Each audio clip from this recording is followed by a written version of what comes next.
here. Appreciate you back here. Sit down. Next up, after the first speaker, we have awesome Pandl. As a strategy to bring fresh content, just focus on the tech and AI type. It's very notable and talking about a lot in our industry. So we have a great panel here. Alonna from Storable is going to be the host of the panel. I'm going to let her introduce herself and her guests. What they're going to discuss is exploring the latest tech trends, AI applications, and real-world success stories that can drive efficiency, improve customer experiences, and maximize profitability. And so with that, I'm going to turn it over to Alonna and enjoy the panel. Thanks, everyone. Good morning, everybody, and thank you for being here. I am one of your Arizona Self-Storage Association board members, so from the board, thank you for participating and being here. I am happy to host this panel with these four lovely gentlemen, and I'm going to let them each introduce themselves. Good morning. My name is Gabriel of KoBre Companies. We're the parent company for both Trojan storage and QuikStor management software. Morning, everybody. I'm Pandl, CEO of nodaFi. But you're me talking on earlier today, so. Hey, my name is Michael. I'm here with Cubby. We're a management software, but we do revenue management, websites, and other stuff as well. So excited to be here. Good morning, everyone. My name is Patrick Johnson. I'm the Director of Sales at SpareBox Technologies. We're bringing cost-effective solutions and technologies to the self-storage industry. All right, so as I said, my name is Alonna. I am a Storable. We dabble in a little bit of everything. So I'm going to introduce something to you guys. I see a lot of cell phones out on tables, so now I'd like to see them up towards the screen. This is Slido. It's not going to ask you for login information. It's simply just an interactive questions. So we're going to be polling you guys and finding out some information as far as what technology you're interested in, not interested in, and how effective the technology is being utilized at your facilities. So if you put this up, it's going to say no polls are live right now, because we haven't moved into our first one. But I am going to throw it up here in a minute when I see all of the cell phones are down. You will be graded on your performance and your participation. Don't make me use my mom voice on you. I've already warned these gentlemen. All right, so I'm going to start with questions. You can kind of answer these as we're talking, and then once we're ready to move on, we'll start talking about some of these statistics that you're giving us. So my first question, I'm going to start off with Gabe. How are you using AI at your company today to help operators? Absolutely. So again, I have the privilege of wearing both, vendor and operator hat. I'm serving now 4 years with Trojan Storage as their marketing manager. Moved recently to the new engagement and communications manager, which just means more traveling. But we're using generative AI internally. I know there's kind of we're at this cusp where we're waiting for some of the softwares to integrate them. But I've been a big and strong proponent to let everyone know that there's tools today, and we're utilizing those tools, ChatGPT, Bard, just the low-hanging fruit, really running our data through it, and seeing what insights that we can pull out. So in lieu of waiting for someone to come to us, we're doing it ourselves internally and training and really going through the entire process of integrating AI in each business unit. Anything else to add? Yeah, I think there's a lot of good uses for AI. Internally, we use it on our product team to develop and ship features every week to our product, as well as on our support engine. So we have an AI fully integrated chatbot in our product that lets folks answer about 30% of questions on their own without ever speaking to a member of our human support team. We also use it in our call center product as well as our revenue management product, just embedded right in the software itself. But I think AI is a fun buzzword to talk about, and there certainly are practical applications, but I think AI for the sake of AI isn't really beneficial. It's like, what outcomes are we trying to use this amazing technology to drive in our business? So we try to focus the AI on where it's going to make an impact for our business, our customers, and the product itself. All right. Well, since Michael, you just finished up, I'm going to ask you what remains the biggest pain points you see for in-person remote managers today that technology can help them with? Yeah, I think there's three main things that we think about. Lead conversion, so getting interested potential tenants to actually become paying customers. the customer experience, and then revenue management. So on the lead conversion front, I actually supplied this question because a lot of operators I talk to simply don't look at what the customer experience looks like from the customer side of things. So it's just too difficult in self-storage on the whole for someone to rent a unit from you when you compare it to Amazon, when you compare it to just buying other things that you probably don't need, like storage in it, but it's just not easy enough. So on the lead conversion side, how can we use technology to track what's happening and then improve on those areas? On the customer experience side, your site managers and district managers, it's too difficult for them to provide a great experience to their customers on the whole, across phone, email, and text. A lot of customers I talk to have disparate systems for all these things and lack the appropriate context for the person that they're speaking with. And then lastly, on the revenue management front, there are some great products out there that do revenue management very well. But for those that aren't paying for one of those tools, it's still far too manual to do competitor studies and really get the info that you need to intelligently set prices quickly. So a lot of the smaller operators I talk to just opt out of doing ECRIs and raising rents on customers on changing their street rates. They just kind of opt out, not because they don't want to do it, but because they don't have the time to do it. So how can we use technology to get the info they need in one easy to use screen? Okay, does anybody else have anything to add? All right, so we're going to kind of talk about this slide. When was the last time you went through your online rental experience on your website? Kudos to everybody who has done it this month. I'm asking the panel here, how often should operators be going through their rental experience and what should they be looking for? Open it up to anybody. I'll jump in. Again, as an operator, we're constantly looking at it. We're constantly A/B testing and looking at the user experience. Most recently at a tech summit, there were a lot of questions regarding how much information, for example, do you collect before you acquire, a credit card or a reservation. And I could share with you that it seemed like the answers were all across the board. That there's not a way that people are still testing, and I think it changes depending on what area you are for various factors as well. For example, some of them like to collect all the information of most that way that provided their managers a majority of the information. It caused less work for them transcribing or integrating, and then they can just get to the call. The other, side of that was no, that causes too much friction on the website. We want to collect as little information as possible and actually put it to our managers to collect the rest of the information. So there was no wrong or right answer. It was rather how do you prefer to conduct yourself. And this even goes into like dynamic pricing as well. Like there was a lot of conversations does the good, better, best work. If you do use that model, do you start them at low and encourage them to go high? Do you start them high and hope that they don't go low? And again, the answers were really kind of all across the board, and it seems like people are constantly just testing. So I think you need to be on there quite often. I think you should look at your competitors and see what they're doing. I would study the REITs. They put a lot of money in investing and training into that and see what they're doing. It doesn't mean that what they're doing is the best way, but it's definitely a way. So I think you should not only be looking at your own user experience, you should be seeing what's out there and what user experiences are out there and which one do you prefer. All right, Michael, you have some add? Yeah, everything Gabriel said is correct. I think beyond that, at least once a month we should be looking at this, but you also should be gathering feedback from leads and customers about what their experience was like or where they may have dropped off and gotten frustrated. Do you have a clunky DocuSign experience? It's just difficult to do on mobile, for example. It's just one thing that I hear that comes up. And then I think the other thing is, regardless of implementing any new tech, like what can you do to shorten and streamline the process, regardless of the order of operations? Everyone's collecting most of the same info, but do we really need, 4 alternate contacts? I'm making that up. But think about every extra piece of info you ask from someone is another opportunity for them to be like, I'm going to go rent that public storage or somewhere where it's just easier to complete the transaction. All right, Patrick, you got something to say for me? Yeah, I'll just add a little bit of color, something tangible. Just advise, have your kids go on and try to rent a unit. Have your parents go on, right? And at any point in that, it should be the most seamless experience to be able to rent a unit.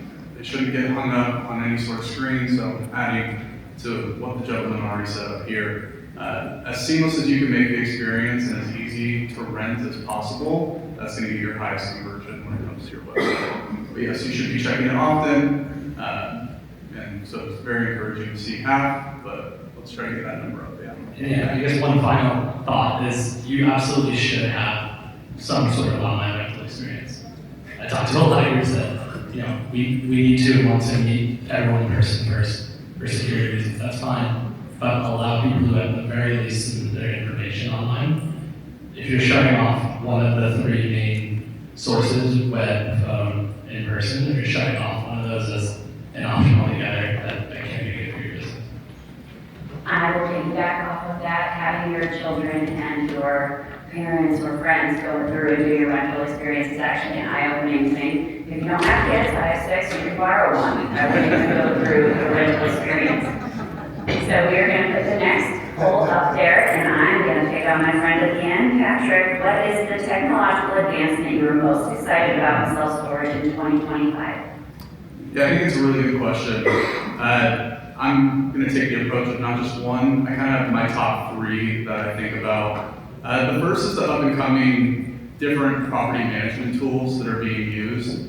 You have the big dogs that have been in the space for a long time. They're upgrading, they're coming out with new things. We also have some new property management vendors coming into the space, doing things different.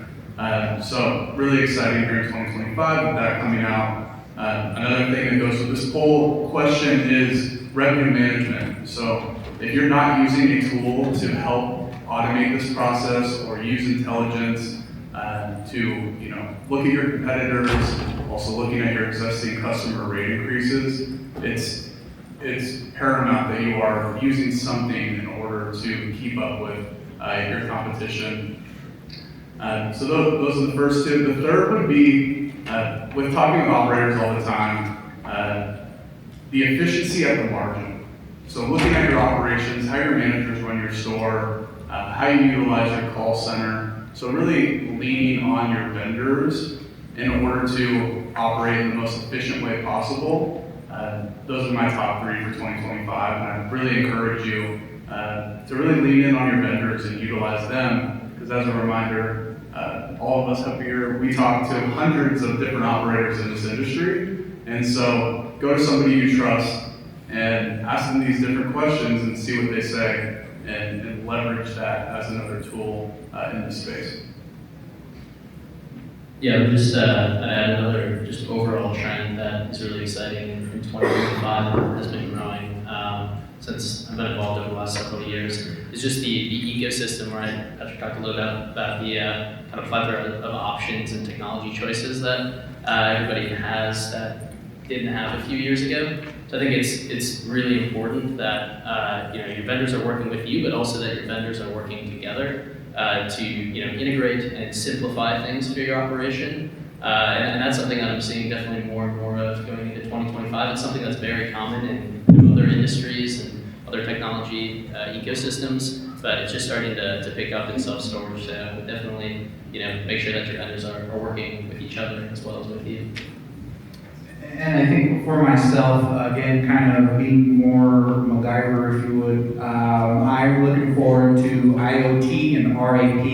And let me explain that IoT, of course, Internet of All Things, as you probably already pay for various services, and all of those services have data. So looking forward to gaining more and more data. You're probably, who's actually sitting here most likely on data and have never maybe even looked at some of those reports, whether it be your access control, your video cams, anything, all there's data there. And yes, we understand, I think to Michael's point, we don't have the capacity to sit there and comb through all the stuff, and this is where we can utilize technologies to pull insights out for us. And then RAP would be robotic automated processing, and this is going to be in conjunction with AI. So if this is a new term for you, hook onto this one because you're going to hear about it more. RAP basically will study how you do things online. So for let me give you a basic example. Your job requires you to log into a system to run a report, then pull that report and do something with it. Now AI is not doing that, right? Like AI will take the report and pull insights out of you, but the RAP, the robotic automated processing component, is the part that can actually watch what you do on screen and exactly mimic what you're doing. So including going to a website, logging in with your password, putting in, the month range you want and running that report, taking that report and dropping it into GPT. That's what RAP does. And then when you, in conjunction with artificial intelligence, now you're really off to the races to getting to insights without having curating or needing to analyze that stuff. You'll get some insights. Now, I will also state you should never publish it. Whatever pumps out is for to be discussed, not to be immediately published. So please do your discernment. It'll get you the insights to bring to your team to have conversation and just wipe out all the curation time that it took you to get there. All right, we'll pick on Jacob.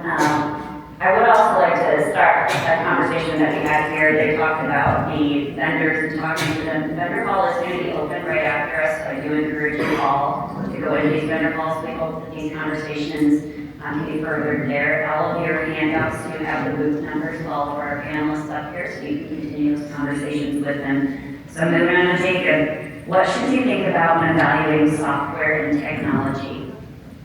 Yeah, I think, first of all, you should start with why. I don't know if anybody's ever seen that sentence, Top 92, you should check it out. But always start with why. Like, why are we thinking about this? What business skills usually should be tied back to business skills and outcomes that you're trying to accomplish, and you're evaluating technology as part of that analysis. So start there, think about, all right, what are the top 2 or 3 things, right? I think as business owners and operators, we have hundreds of things that we could be focused on, so really important that we get the 2 or 3 important ones right. Focus on those, and then, let's say, we're trying to grow from 5 to 10 stores this year, right? Okay, now think about the how. How can we do that? Well, maybe we could add more people. Maybe we could, pull in some of these technology partners that we're talking to, and then start to do the analysis from there. So you're starting from a baseline, kind of first principles of what am I trying to accomplish this year? Then I'm thinking of the other options of how can I do that? I can add people, I can build things internally, I can use this free tool over here, or I can plug in these vendors that I met at the trade show that seem like they might have something that could solve my problem.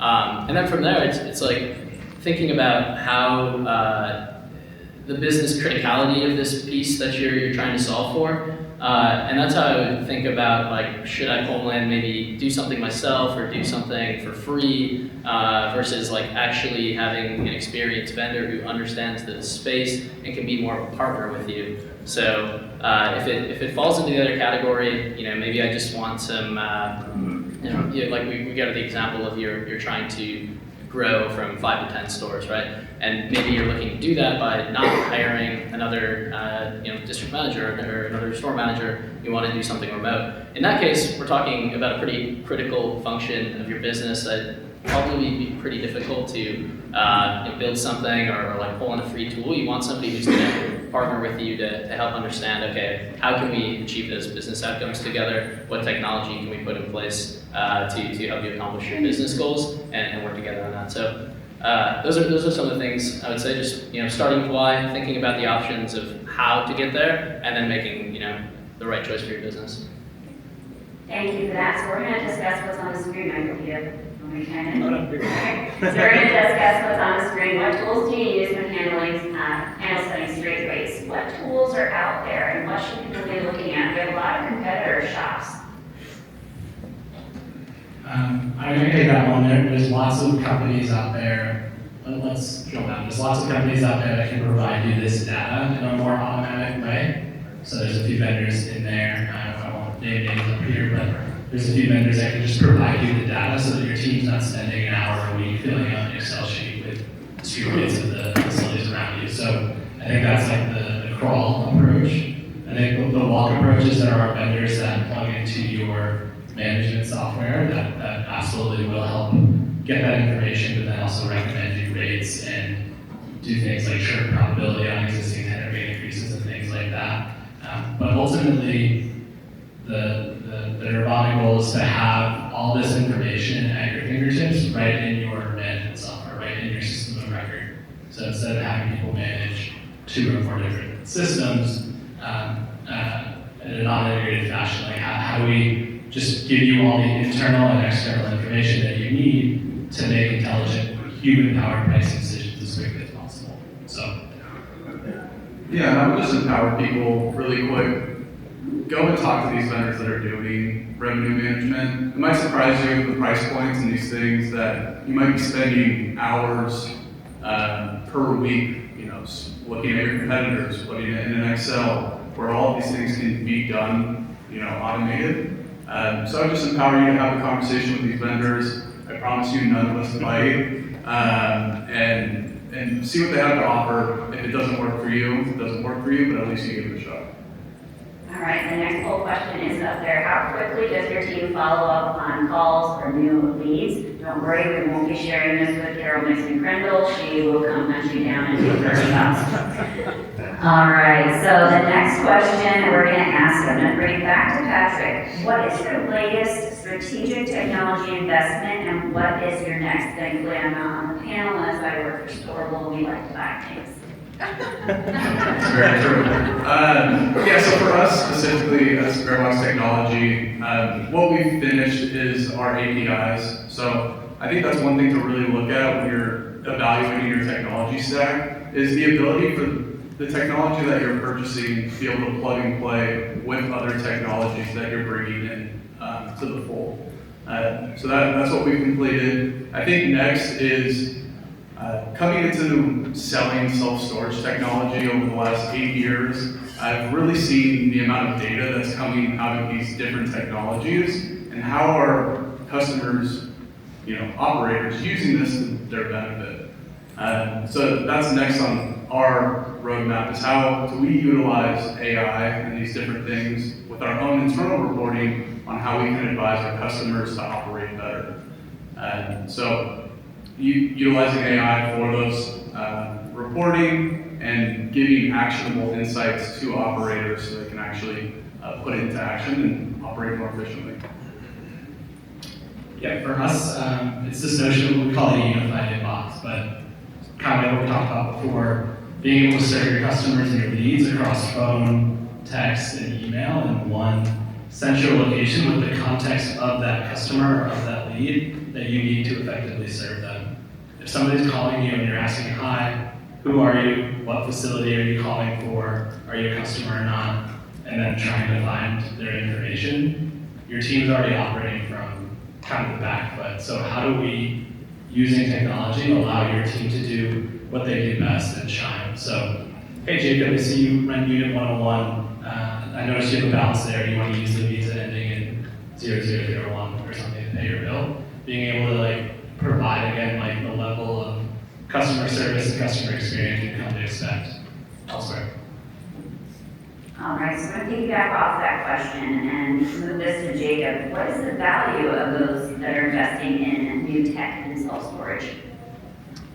Yeah, I think one of the main reasons why we invest in technology, right, for our businesses is to give ourselves leverage, right? Like I go back to that example of growing my business from 5 to 10 stores, for example. All right, I can hire somebody, or I can leverage technology to do what I'm already doing well and scale that up. So that could be one. Another reason is just from a competitive dynamic perspective. I think obviously there's see at the trade show tons of new technologies being employed. There's also some very large owners and operators who are developing a lot of this stuff in-house. So I think we partner with technology vendors to kind of help us keep up or stay ahead of competition in a lot of ways. But ultimately it goes back to the point I made earlier, which is you're trying to achieve a business outcome, and technology is one way in which to do that, and that's the key reason. I think right now what's exciting again in 2025 we're talking about is democratization of information and all of these tools, right? Like anybody can pull up a free version of ChatGPT and dump in a bunch of information and talk to it and have it give you insights, and that's free and available to everybody. It might be taking your data or something. That's another discussion. So be weird of that, but there are a lot of tools that we can kind of plug into and just start using. And then, like I mentioned earlier, a lot of great technology partners and vendors who, some of which are on stage here, who are excited and really passionate about partnering with you for your business and helping you achieve your goals. Great. So I'm going to put the poll question over to our sole operator on this panel. Get ready. How quickly does your team follow up and call back new leads? This is definitely something that we train on quite often. Ideally, I think some of the statistics say you can call them back within the first 5 minutes. You're really, their probability of capturing that lead is high, and the most, they're already choosing you off price, right? We see that the aggregators, and they have all the choices now. We're seeing that the multi-touch attribution is growing across the board, meaning that they're now, before they even put that call out, they're looking at your Yelp page, they're looking at your Facebook page, they're bouncing off your Google business profile, they look at your website, and again, they're using more touch points because the information is so readily available. So we train ours that we always provide that statistic that you have to have that phone on you, and priority should always be those sales calls. Even internally, Trojan Storage has recently, I think 2 years ago, brought the contact center now in-house as well. And so we're really on top of that even more so with those people, prioritizing sales calls, making sure that anyone who's interested in a unit is getting, first and foremost attention. And I think Jen, just to kind of wrap up the last 4 questions all in one statement, I really think it takes somebody to care first and foremost. And although I'm a giant proponent of using, free services, although I pay for the pro service, so it's by no means free, I am not saying to not utilize any of these gentlemen or anyone in that room. I really think it's a partnership, right? Like I never want to hand my keys over to someone and say, I trust you to make all my decisions. I want someone in your business to be just as empowered as the keys that you're handing over as well. It should truly be a partnership, and I would love to work with these gentlemen and them to come sit at my table and share insights that they see, and I be knowledgeable enough as well to agree or disagree and not just have to, take I hope that, you again leverage your own data, and the free tools are sure maybe to save you money initially, but I hope that if you do use the tool and you find value in it, then you can understand why using a larger service that's using it too with a bigger team with more insights and dashboards is obviously the next step for you to go. And when you're selecting services, to me it's about scalability. You're trying to solve obviously a problem today, but don't lose foresight of what's going to happen tomorrow. I see a lot of people choose solutions that will again get them out of their hole today, but they weren't thinking about tomorrow, and now that solution can't do the things that they need multiple facilities to do. And so you have to ask yourself the question, where do you want to go? And you got to make sure that you've done your discernment to make sure that your technology fits both today and tomorrow. All right. Michael, the next question is coming to you. You want to add in on this one first? No, I'll take my time to pick. All right. So the next question is actually very interesting. So I've been in self-storage for going on 2 decades. I've seen some operators, their technology come and go, and it's changed. It's been quite interesting and the growth. So Michael, how important is self-storage experience when it comes to technology vendors?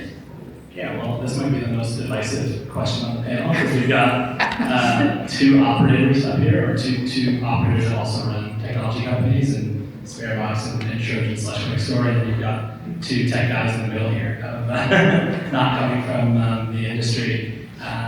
What I'll say, and I'll only speak for us, is our goal is to apply the knowledge that we have from other verticals of real estate tech and e-commerce, apply those lessons learned to storage with the help of storage operators. So we started with a blank login screen and nothing behind it. We went and worked on site and shoveled snow, and operators using all the incumbent kind of management softwares out there to really understand where there's opportunity to grow. But we are, while we're not operations professionals, we are technology professionals. So that allows us to move quickly, and build scalable technology quickly. So it's been great. Our customers, we are heavily reliant on and actively use feedback because we're not in the day-to-day. So we take the biggest pain points that our operators are feeling and then use the tech to kind of close the gap. So I think regardless of which background your vendors come from, I think it's important to have at least both sides of the puzzle there. You need the operations background, but then you also definitely need folks who know how to build technology, because technology is only as good as how well it works, reliability, uptime, that kind of stuff. Yeah, I would also say, like, it's incredibly important that whatever you're pulling that vendor in for, they're really good and really understand whatever that is, right? And so, like, for us, we help out on the facility operations side, so maintenance, brand standard audits, all that good stuff. If we don't understand that part of your business really, really well, then it doesn't really make sense to partner with us. So I think that's the important part. It's like self-storage experience as a whole, great, but really make sure whoever you're planning on partnering and bringing in truly understands is an expert in and has their core competencies in the area that you're looking to pull them in for. That's going to be an important distinction there. Yeah, I'll also add just a quick distinction. So SpareBox Technologies spun out of SpareBox Tech, and we just sell the technology that they use in-house.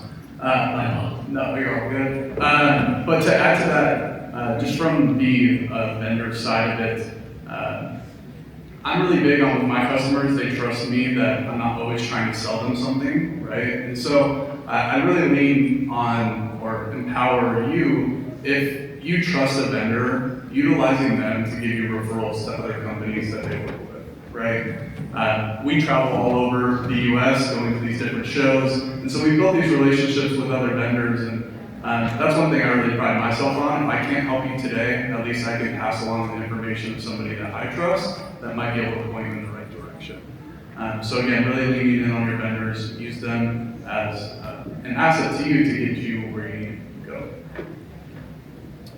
And just to add one last note, I think, at least when I think of QuikStor, we kind of have the tagline for storage, by storage.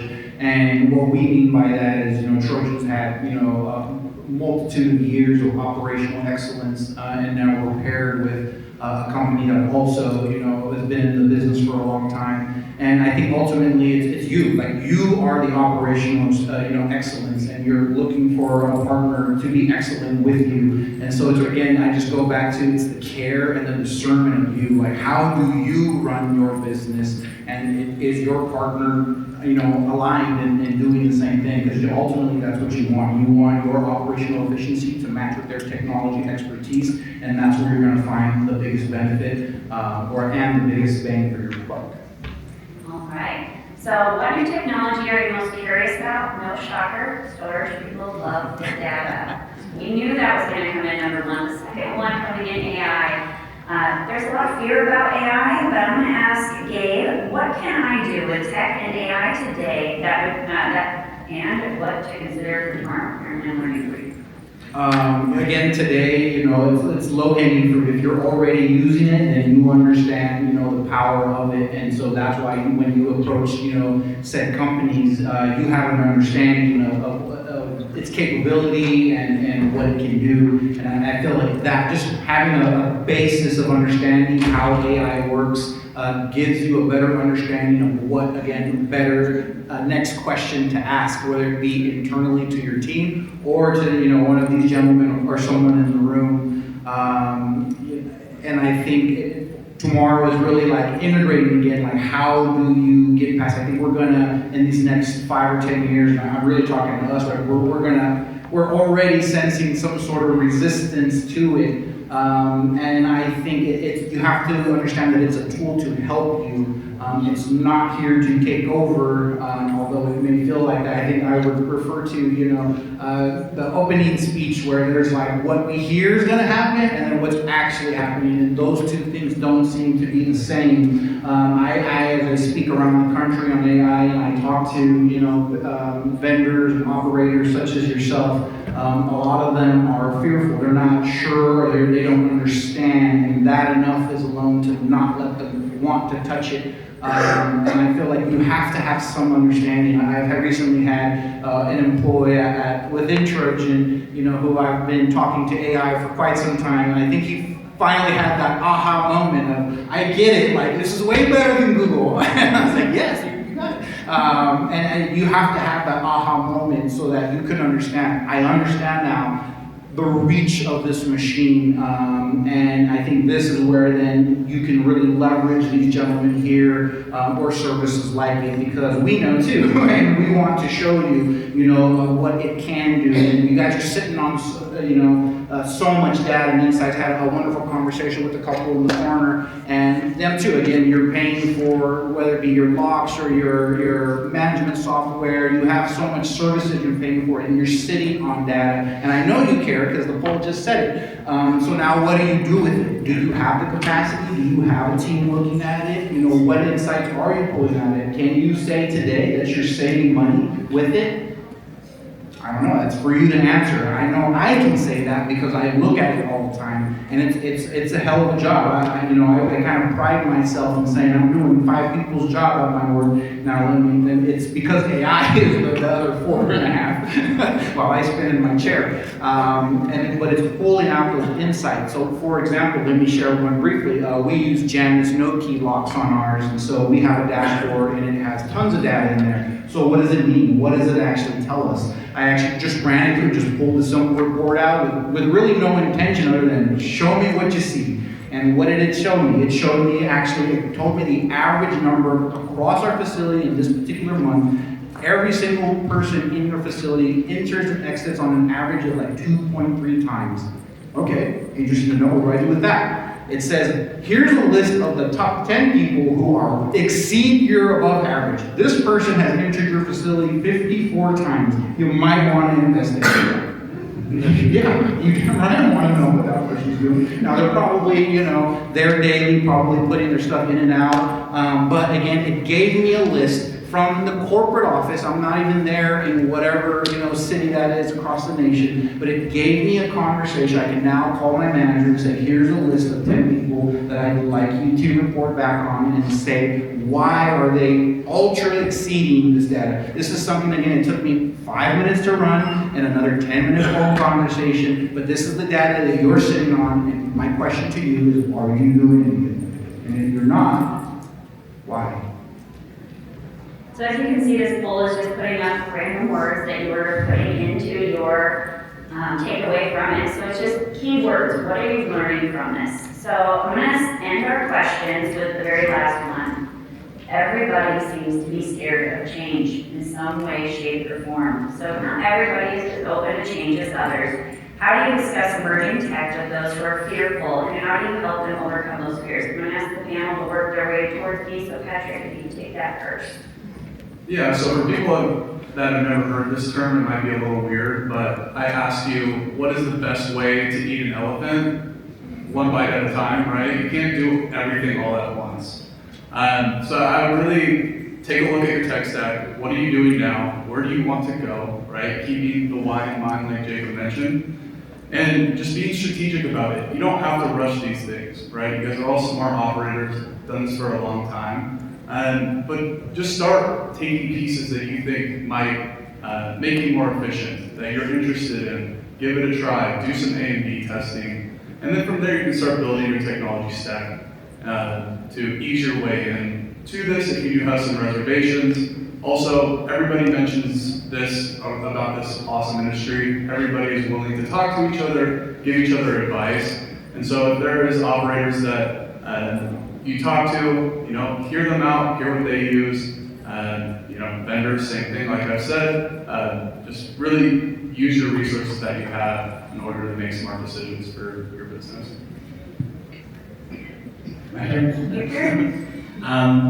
I would say that change is a constant, whether you want to acknowledge it or not. So I think just like accepting that first and foremost is very helpful. In terms of how do I get over the fear of using XYZ vendor or implementing XYZ technology, I think it's number one, understanding and confidence in that technology. We talked about outcomes and things that we want to drive, but are you confident that the technology can deliver the results that you're looking for?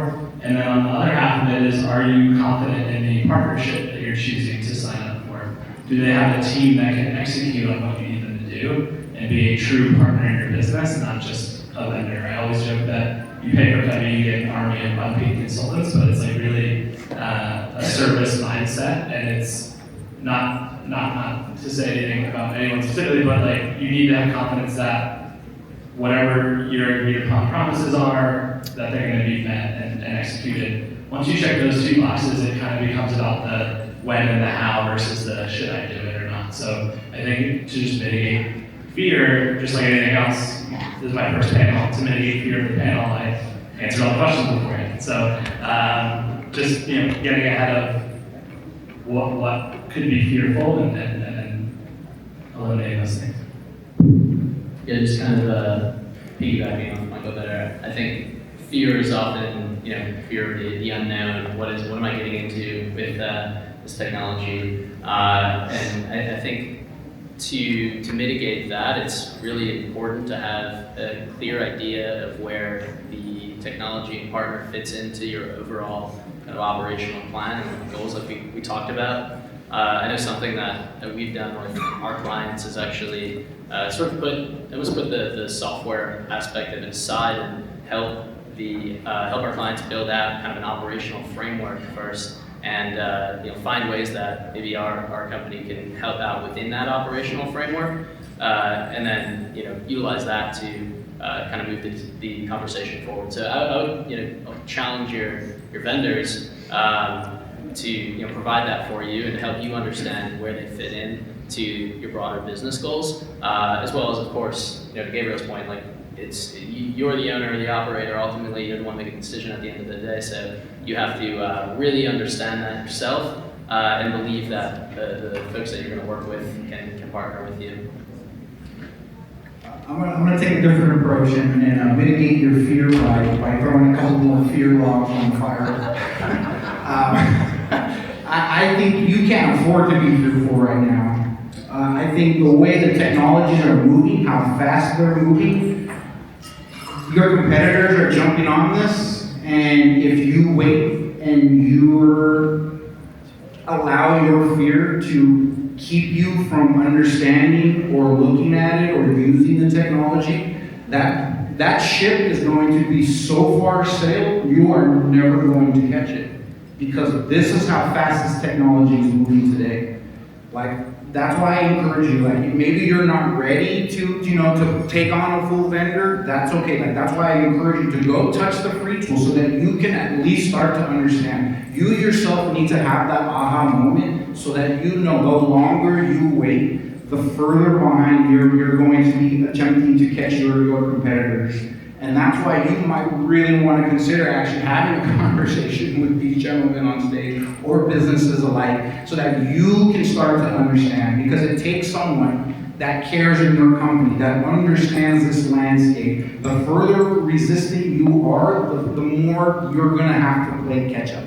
And these technologies, they're in everything. They're in your cameras, they're in the locks now, they're in the gates, they're in the computers. They're everywhere, and not only we talk about saving money, we talk about saving time, but what we haven't touched upon is that your competitor is doing the exact same thing. And the more resistant and the longer you take to jump on this ship, you may not catch it. Pretty scary there. Yeah. Gabe was going to do it. No black pill. All right, so I have a couple minutes for Q&A before we unleash you guys on the vendors. Marie.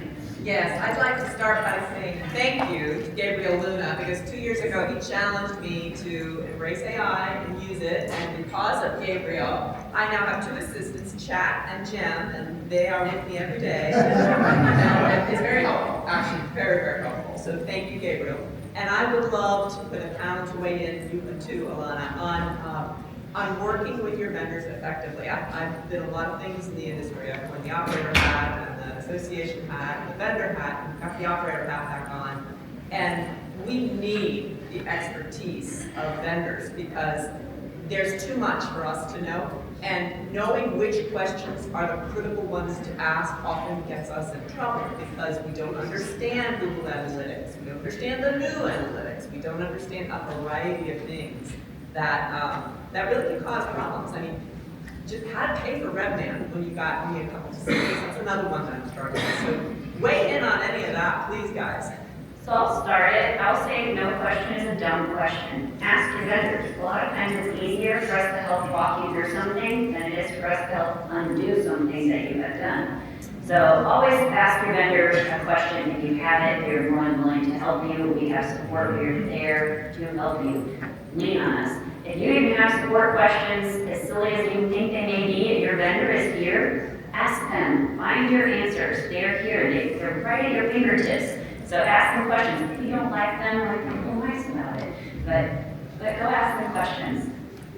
And I always say, you're here at the association. This is the perfect place to meet people like Anne-Marie or myself, and and take the time to educate yourself. I know we're kind of in our bubbles a lot, running businesses, but find us on LinkedIn, for example. Again, I tour and I share these tidbits on LinkedIn for free. All of my stuff. And let me throw out my website, and I sell nothing on it. It's magic.ai with 2 A's, if you would, MAAGIC.ai. And on there, I'm sharing presentations, I'm sharing my prompts, I'm sharing stuff that you can copy and paste right now today, back at your hotel room, and figure out something today. And because I want to encourage you, I know I'm no doom and gloom, I want to encourage you to use it so that you can approach me 2 years later in the middle of my speech and tell me thank you. And I will say on all those handouts, we do have QR codes linking you back to every single panelist LinkedIn. So if you'd like to link with any of them and have a conversation offline, when not at the show, that is there. Yeah, I was just going to add, I think being transparent, like to Alonna's point, like no stupid questions, and also just being transparent and open with the vendor that you're working with. I think it's so hard to solve problems when people are kind of withholding information, and I understand there can be some like trepidation around that, or you want to make sure you trust the person that you're talking to, and that is really important. But the best conversations that I've ever had with clients are always when they're sharing, here's what we're working with, here's what we're trying to do, here are the constraints we have as a business. Now we can solve a problem together. So I think that's incredibly important. If you're looking to bring somebody into your business and work with you, there's got to be an established trust and honesty and transparency there. Yeah, I'll add something really quickly. Jacob mentioned this before, but I think you should ask the vendor what questions that they would be asking if they were in your shoes. For our side of it, I supply a list of questions that you should ask any vendor that, it's not rocket science with competitors. Like, ask everybody these questions and see how they stack up. A lot of folks don't know where to start from like quote unquote RFP point of view. So supplying them the template of what's important and what's maybe not as important. Very, very helpful. And then to Patrick's point and to your question on like paying for revenue management tech, if you've got 2 facilities, like 400 units, and you're running it as a lifestyle business, you probably don't need to pay for tech necessarily. So I think to Patrick's point, like if the vendor you're working with is just trying to sell you the whole kit and caboodle that they do without thinking about the outcome that it drives for your business, then it doesn't make sense. But I think technology and leverage and AI starts to really come into play as you scale. So if you're here and you're looking to scale your portfolio from 2 to 5 facilities, or 5 to 10, or 10 to 20, at those different inflection points, different bottlenecks come up, that technology is going to unlock. So just thinking about the outcomes you're driving and the ROI of whatever you buy. There should be a distinct ROI of time, money, efficiency, whatever it is, whatever you care about, the tech should be helping you towards that. All right, so we are right between the vendor time, and as we have kind of talked about it a lot, the vendors are waiting for you. They're in the other room. I highly encourage you to get out of your seats, go see them, go say hi to them, go put faces to names. Vendors pay a lot of money, just like you guys pay a lot of money to be here, so let's go, mix and mingle and maybe make some more connections and carry on these conversations at the booths. They are right next door. Thank you all. Thanks, everyone.